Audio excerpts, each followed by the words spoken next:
आपका मेरी इस विज्ञान कक्षा में बहुत बहुत स्वागत है। आज हमारे चर्चा का विषय होगा पृथक्करण व इसके प्रकार।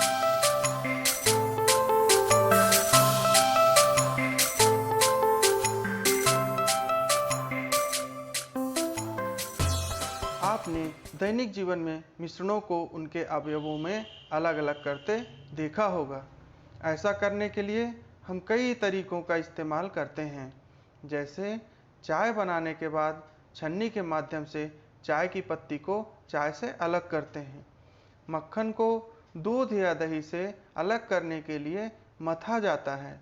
अनाज से भूसा को अलग करने के लिए हवा का उपयोग किया जाता है। कल्पना कीजिए, एक टोकरी में आम और अमरूद हैं। आपसे उन्हें अलग करने के लिए कहा जाए तो आप क्या करेंगे? तब आप एक प्रकार के फलों को उठाकर दूसरे बर्तन में रख देंगे। लेकिन क्या इस विधि का उपयोग आप उस समय करेंगे जब मिश्रणों के अवयवों का आकार बहुत छोटा हो, जैसे रेत और नमक का मिश्रण? तो क्या आप रेत के कणों को बीनकर अलग कर सकते हैं? सोचिए, ऐसे पदार्थों को अलग करने के लिए हमें क्या करना होगा? पृथक करने के लिए अवयवों के रंग, आकार या किसी अन्य गुणों को आधार के रूप में लेते हैं। हम किसी पदार्थ का उपयोग करने से पहले हम उसमें मिले हुए हानिकारक या अनुपयोगी पदार्थ को अलग करते हैं। कभी कभी हम सभी पदार्थों को अलग करते हैं। गर्मियों में प्यास बुझाने के लिए नींबू का रस व शक्कर पानी में घोलकर शरबत बनाया जाता है। शरबत नींबू का रस, पानी तथा शक्कर का मिश्रण है। इसी प्रकार अधिक दस्त लगने पर शक्कर तथा नमक का पानी में घोल बनाकर पीने की सलाह दी जाती है। नमक, शक्कर तथा पानी के इस मिश्रण को जीवन रक्षक घोल ORS, ओरल रिहाइड्रेशन साल्ट कहा जाता है। मिश्रण के अन्य कई उदाहरण हैं, जिनमें ठोस, द्रव तथा गैस तीनों प्रकार के पदार्थ हो सकते हैं। जैसे मोटर वाहन से निकलने वाला धुआं कई गैसों का मिश्रण है। जिन पदार्थों से मिलकर मिश्रण बनता है, उन पदार्थों को मिश्रण के अवयव कहते हैं। समुद्री जल भी एक मिश्रण है, जिसके अवयव जल में घुले विभिन्न प्रकार के लवण हैं। अपनी कॉपी में जो मैं सारणी दिखा रहा हूँ, उसको बनाइए और अन्य मिश्रणों का नाम जोड़कर पूरा करिए। मिश्रण में जैसे वायु, खेत से लिया गया गेहूं, तालाब का पानी, मिट्टी, अन्न भी आप जोड़ लीजिए। और उनके अवयव जैसे वायु के लिए ऑक्सीजन, नाइट्रोजन, धूल के कण लिखा हुआ है। इसी तरह खेत से लिया गया गेहूं, तालाब, पानी, मिट्टी या जो भी आप लिखेंगे उसके अवयवों का नाम लिखिए। इन उदाहरणों में हमने देखा कि जब दो या दो से अधिक पदार्थ किसी भी अनुपात में मिलाए जाते हैं तो मिश्रण बनता है। मिश्रण के गुण उनके अवयवी पदार्थों के गुणों पर निर्भर करते हैं। दैनिक जीवन में हम कुछ पदार्थों को उपयोग में लाने से पहले उसके कम उपयोगी अथवा अनुपयोगी पदार्थों को अलग करते हैं। ये एक सारणी दे रहा हूँ, इसको अपने कॉपी में लिख लीजिए और अन्य उदाहरण लिखकर उसे समझने का प्रयास करिए। जैसे चावल उपयोगी पदार्थ उसका चावल है, उसमें अनुपयोगी पदार्थ भूसा या कंकड़ रहता है। अलग करने की विधि हम उसको फटकते हैं या बीनते हैं या चाल लेते हैं। इसी तरह चाय पत्ती, गेहूँ, इसी तरह कई चीज़ों का लिखा हुआ है, आप उसको बढ़ा के पूरा भर के रखिए। इस प्रकार हमने देखा कि उचित विधि या विधियों का उपयोग करके किसी मिश्रण के विभिन्न अवयवों को पृथक किया जा सकता है। इसे ही हम पृथक्करण कहते हैं। अब ये सोचते हैं कि पृथक्करण की आवश्यकता क्यों होती है?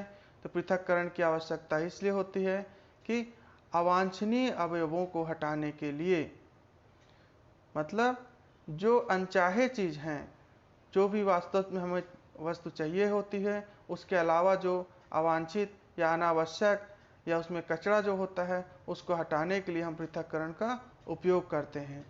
चिमनियों से निकलने वाले धुएं से बिना जला कार्बन तथा राख के कणों को अलग किया जाता है, ताकि वायु प्रदूषण को कम किया जा सके। जल संयंत्रों में नदियों के जल से अघुलनशील अशुद्धियों तथा सूक्ष्म जीवों को हटाकर पानी को पीने योग्य बनाया जाता है। अशुद्ध जल को शुद्ध किया जाता है। उपयोगी पदार्थ प्राप्त करने के लिए जैसे समुद्र के पानी का वाष्पीकरण करके साधारण नमक प्राप्त किया जाता है। साधारण नमक का रसोई घरों में तथा उद्योगों में बहुतायत से प्रयोग होता है। पृथक्करण शुद्ध पदार्थ प्राप्त करने के लिए किया जाता है। गन्ने के रस से शक्कर के रवे प्राप्त किए जाते हैं, जबकि अशुद्धियां रस में रह जाती हैं। अब पृथक्करण की विधियों की बात करते हैं। किसी मिश्रण के अवयवों को पृथक करने के लिए उसके अवयवों के गुणों को जानना आवश्यक है। मिश्रण के अवयवों को पृथक करने के लिए एक अवयव के उस गुण का उपयोग किया जाता है जो दूसरे अवयव में न हो। आइए हम सब पृथक्करण के कुछ विधियों के बारे में चर्चा करें। पहली विधि की बात करते हैं, हाथ से बीनना। आपने घर में देखा होगा कि चावल दाल में पड़े हुए कंकड़ों को कैसे अलग करते हैं। जब मिश्रण के अवयवों के आकार में अंतर हो तब उन्हें हाथ से बीनकर पृथक किया जाता है। इस विधि को बीनना कहते हैं। दूसरी विधि है चालना। आटे को चलनी से चालने पर चोकर का आकार बड़ा होने के कारण वह चलनी पर रह जाता है, जबकि आटा चलनी के छिद्र से पार हो जाता है। यह विधि चालना कहलाती है। वैसे आटा चालने से लाभदायक चोकर, जिसे हम रुक्षांश कहते हैं, आटे से अलग हो जाता है। अतः रोटी बनाने से पूर्व आटे को चालना उचित नहीं होता है। इसी सिद्धांत का उपयोग कर भवन निर्माण करते समय चाल कर बारीक रेत को प्राप्त किया जाता है। रेत को चालने से उसमें उपस्थित पत्थर आदि के बड़े कण चलनी में ही रह जाते हैं, जैसे इस चित्र में दिखाया गया है। फिर आता है उड़ावनी एवं फटकना। आपने किसानों को खलिहानों में धान से भूसे को अलग करते हुए देखा होगा। किसान किसी ऊंचे स्थान पर खड़े होकर धान तथा भूसे के मिश्रण को नीचे गिराता है। धान भारी होने के कारण जमीन पर पहले गिर जाता है, जबकि भूसा हल्का होने के कारण हवा के साथ दूर चला जाता है। इस प्रकार धान तथा भूसे के दो अलग अलग ढेर बन जाते हैं। इस विधि को उड़ावनी कहते हैं। इसी प्रकार सूप में अनाज को फटक कर हल्के और भारी कणों को अलग किया जाता है। सूप में हल्के कण भारी कणों के आगे आ जाते हैं। इस विधि को फटकना कहते हैं।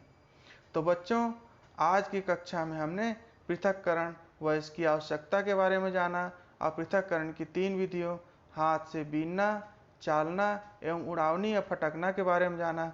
अगली कक्षा में पृथक्करण की अन्य विधियों के बारे में चर्चा करेंगे। इस कक्षा में शामिल होने के लिए धन्यवाद।